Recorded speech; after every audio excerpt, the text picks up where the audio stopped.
पिनाकोलोन rearrangement.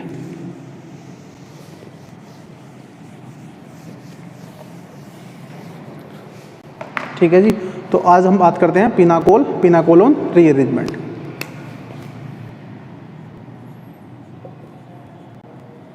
पिनाकोलोन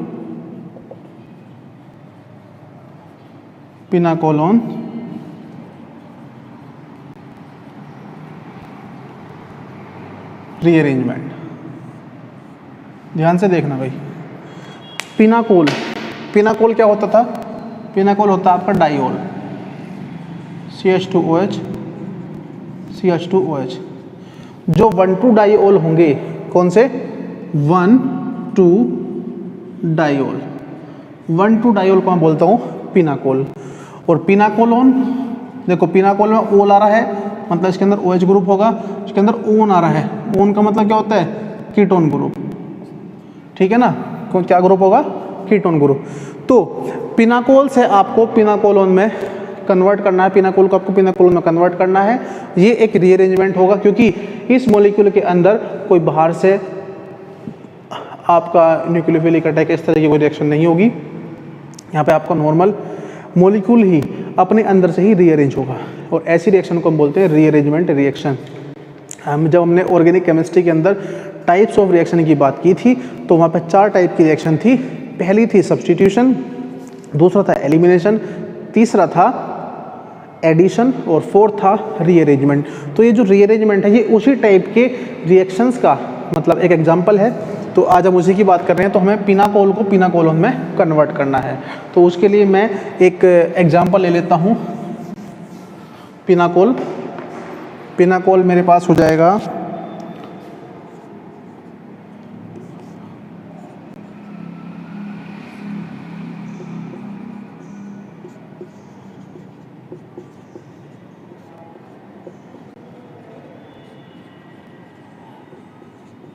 ठीक है जी।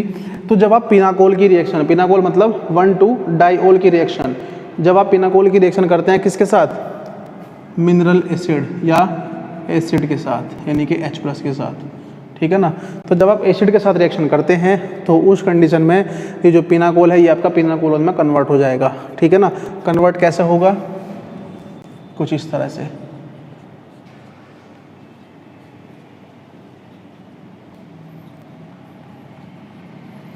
ये आपका पिनाकोल है और ये है पिनाकोलोन। दोनों एक दूसरे के क्या हैं? आइसोमर। दोनों क्या हैं? एक दूसरे के आइसोमर्स। ठीक है ना। तो यहाँ पे क्या हो रहा है? एक मॉलिक्यूल आइसोमर्स, नहीं भाई, एक सेकंड, आइसोमर्स नहीं होंगे, क्योंकि यहाँ पे एक OH ग्रुप बाहर निकलता है।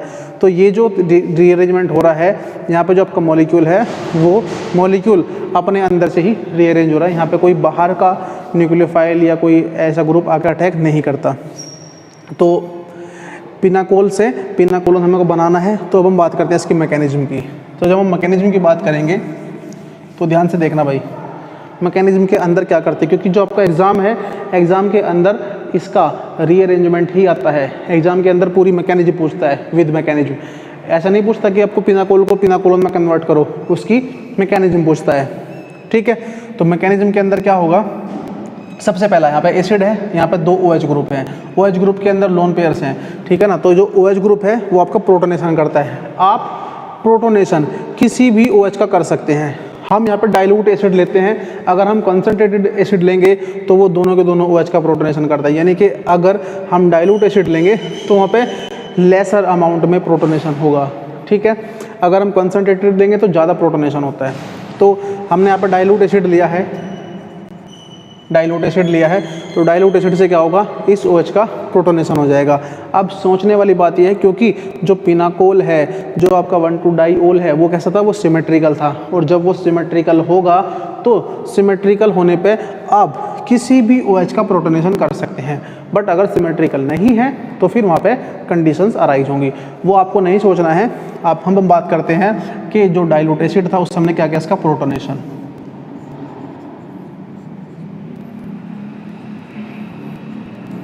OH CH3 OH2, ये हो गया आपका पॉजिटिव चार्ज। अब ध्यान देने वाली बात यहाँ पे ये आएगी कि इसका हो गया प्रोटोनेशन। तो जो फर्स्ट स्टेप था वो क्या था आपका? प्रोटोनेशन। क्या था जी? प्रोटोनेशन। ठीक है। सेकंड स्टेप में क्या होगा? जब प्रोटोनेशन हुआ तो ये आपका बन गया ऑक्सोनियम आयन। अब इसके बाद यहाँ पे क्या होगा? ये बहुत अच्छा लिविंग ग्रुप बन जाएगा। क्यों? क्योंकि ये बहुत ज़्यादा अनस्टेबल है। तो ये क्या करेगा? यहाँ से ये जो H2O है ये मॉलिक्यूल यहाँ से बाहर निकल जाएगा। जब मॉलिक्यूल बाहर निकलेगा तो यहाँ पे क्या बनेगा? यहाँ बनेगा carbocation CH3 CH3 OH CH3 और CH3 और पॉजिटिव चार्ज। अब ध्यान देने वाली बात यहाँ पे होगी, ये बन गया आपका कार्बोकैटायन।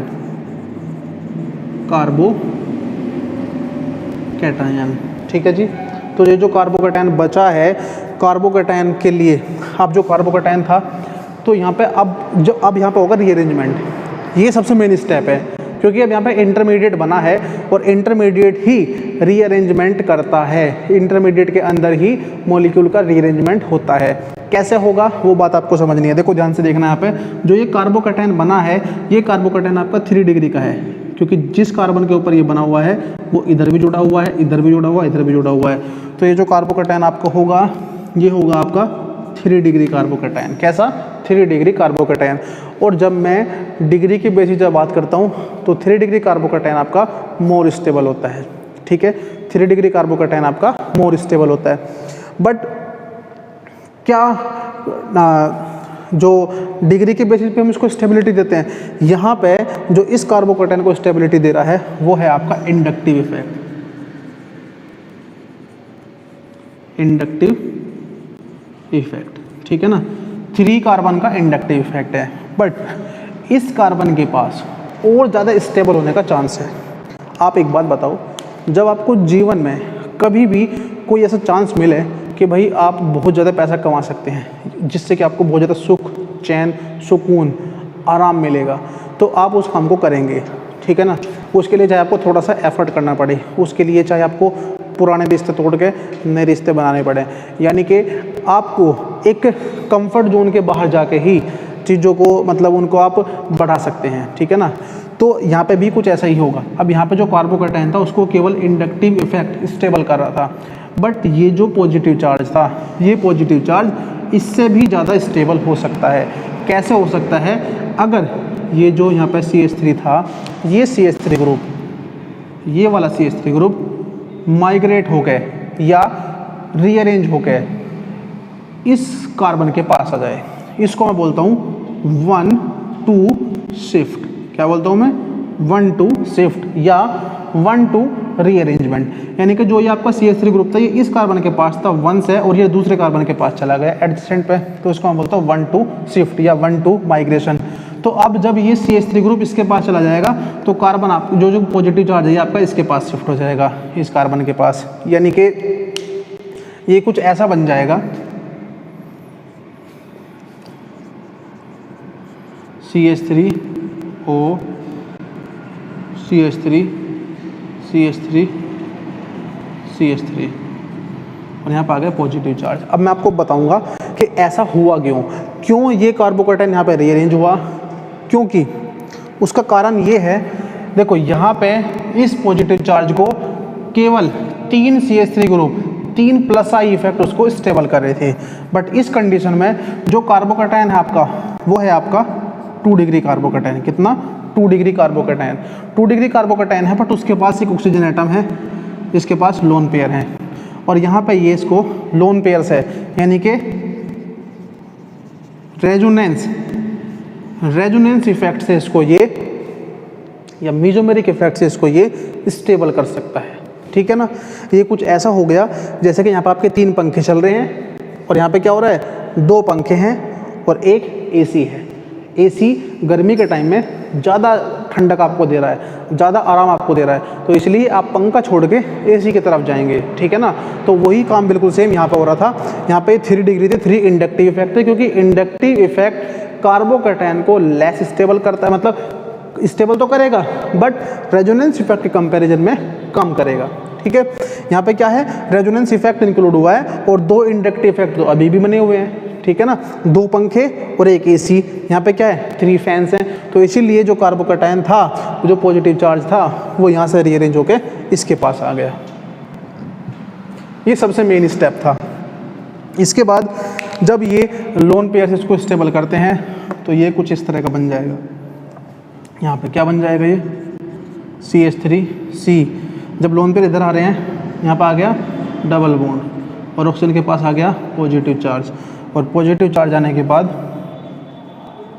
CH3 CH3 CH3, ठीक है। ये कुछ इस तरह का बन जाएगा। अब इसके बाद यहाँ पे क्या होगा, एक फाइनल काम है बस आपका, क्या, डीप्रोटोनेशन। यहाँ से इस H को बाहर निकाल दो, क्योंकि ऑक्सीजन के पास पॉजिटिव चार्ज है, पॉजिटिव वो बियर करेगा नहीं, लेस स्टेबल हो जाएगा। तो यहाँ से H को बाहर निकाल के ये आपका बन जाएगा product CH3 CO CH3 CH3 और CH3। तो ये बन जाएगा आपका पिनाकोलोन। क्या बन जाएगा, पिनाकोलोन।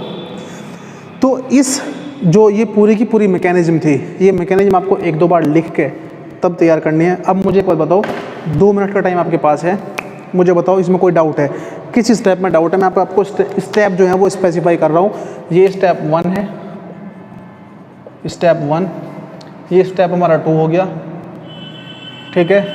ये हमारा स्टेप 3 हो गया, और ये हो गया हमारा स्टेप 4, ठीक है। 4 स्टेप इस सेक्शन में मेन है। ये तो डीप्रोटोनेशन होता है, ये कोई स्टेप के लिए नहीं कंसिडर करते इसको हम। तो अब मुझे आप यहाँ पे एक बार बताओ, इस पूरे रीअरेंजमेंट में, ये बहुत इंपॉर्टेंट रीअरेंजमेंट है, आपके एग्जाम में आएगा ही आएगा, यहाँ भी आएगा, BSc के बाद जब MSc में जाओगे तब भी आएगा, MSc के बाद नेट में जाओगे वहाँ पर भी आता है, ठीक है ना। तो इसलिए बहुत इंपॉर्टेंट रीअरेंजमेंट है, बहुत ध्यान से करना इसको। अब कोई डाउट है तो मुझे बताओ। मनीषा ढाका, लास्ट स्टेप में डाउट है।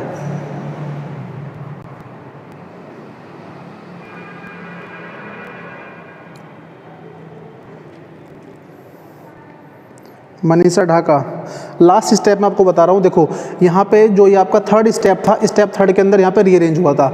अब जो रीअरेंज हुआ है, रीअरेंज होने के बाद मैंने आपको यहाँ पे बताया कि जो ये OH ग्रुप था, OH ग्रुप यहाँ पे कार्बोकैटायन के पास जुड़ा हुआ है, और ऑक्सीजन जो है जब वो कार्बोकैटायन को लोन पेयर प्रोवाइड कराएगा तो उससे आपका कार्बोकैटायन ज़्यादा स्टेबल होगा, उससे कार्बोकैटायन को ज़्यादा स्टेबिलिटी मिलेगी। तो जब ये लोन पेयर्स आगे शिफ्ट होंगे तो यहाँ पे क्या आ जाएगा, डबल बॉन्ड बन जाएगा, और ऑक्सीजन ने क्योंकि इलेक्ट्रॉन दिए हैं तो इसलिए ऑक्सीजन के पास आएगा पॉजिटिव चार्ज, और जब ऑक्सीजन के पास पॉजिटिव चार्ज आया है तो ऑक्सीजन भाई 2 ही बॉन्ड बनाता है, तीसरा बॉन्ड नहीं बनाएगा, ठीक है ना।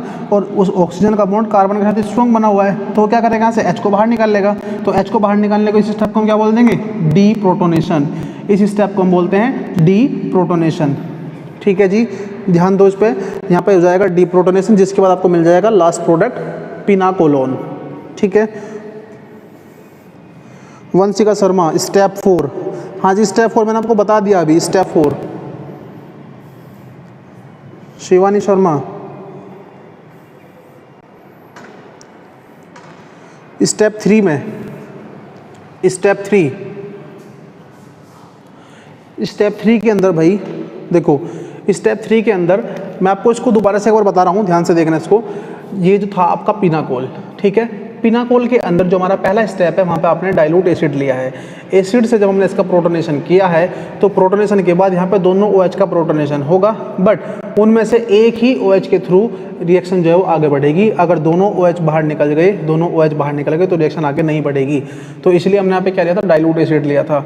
डाइल्यूट एसिड से इस OH का प्रोटोनेशन हमने किया। आप एक ही OH का करोगे तो इस OH का कर लो या इसका कर लो। जब ऑक्सीजन का प्रोटोनेशन हुआ है तो उसके बाद ये अनस्टेबल हो गया और ये बहुत अच्छा लिविंग ग्रुप बना है, ठीक है। जब ये लिविंग ग्रुप बन गया तो ये तो यहाँ से बाहर निकल जाएगा H2O, यहाँ से H2O बाहर निकल गया तो कार्बन के पास क्या आ जाएगा, पॉजिटिव चार्ज। ये बन जाएगा यहाँ पे कार्बोकैटायन, ठीक है। अब जो इंटरमीडिएट है, इंटरमीडिएट ही आपका रीअरेंज होगा, यानी कि यहाँ पे कार्बोकैटायन 3 डिग्री का था। कार्बोकैटायन को 3 CH3 ग्रुप इंडक्टिव इफेक्ट से स्टेबल कर रहे थे, ठीक। बट इस कार्बोकैटायन के पास ज़्यादा स्टेबल होने की अपॉर्चुनिटी थी, तो ये ज़्यादा स्टेबल होना चाहेगा। कैसे? ये कहेगा इस CH3 से कि भाई तुम तो यहाँ पे भी कार्बन के पास जुड़े हो, तुम इधर आ जाओ। तो ये CH3 तो इधर शिफ्ट हो जाएगा, और जब CH3 इधर आएगा यानी कि CH3 के इस कार्बन के पास शिफ्ट होने को बोलते हैं 1-2 शिफ्ट या 1-2 माइग्रेशन। यहाँ पे लिखा हुआ है 1-2 शिफ्ट, ठीक है। तो इस CH3 के इधर शिफ्ट होने से कार्बोकैटायन आपका आ जाएगा इस कार्बन के पास।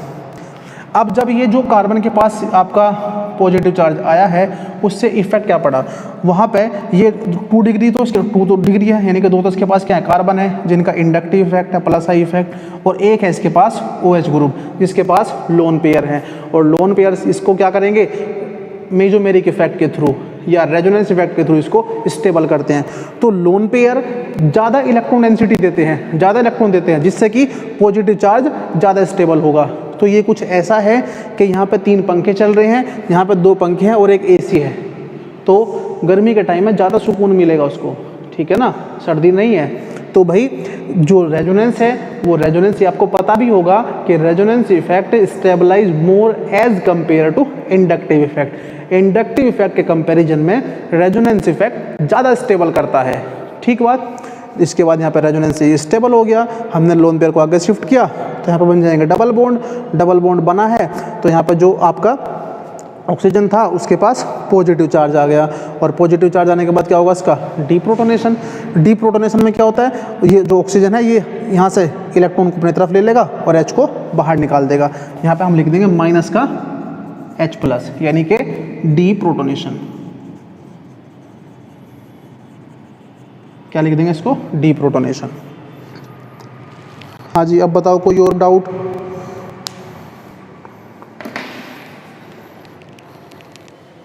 प्रिया त्यागी, पीयूष त्यागी, सागर कहाँ है, सागर?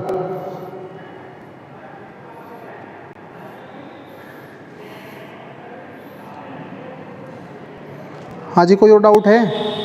क्लास ख़त्म करें फिर, क्लास ख़त्म करें?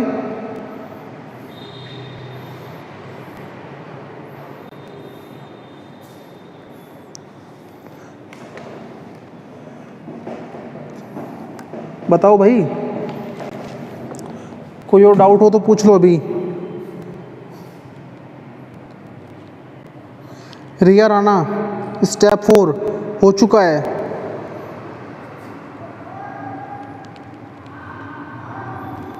ठीक है, ठीक है, फिर आज की क्लास में इतना ही रखते हैं इसको। Thank you. नेक्स्ट क्लास आपकी होगी, अब ये जो आपका यूनिट है ये यूनिट लगभग कंप्लीट हो चुकी है आपकी, एल्कोहल वाला जो चैप्टर है। इसके बाद हम स्टार्ट करेंगे फिनोल या फिर स्पेक्ट्रोस्कोपी, ठीक है, इसके बाद स्टार्ट करते हैं।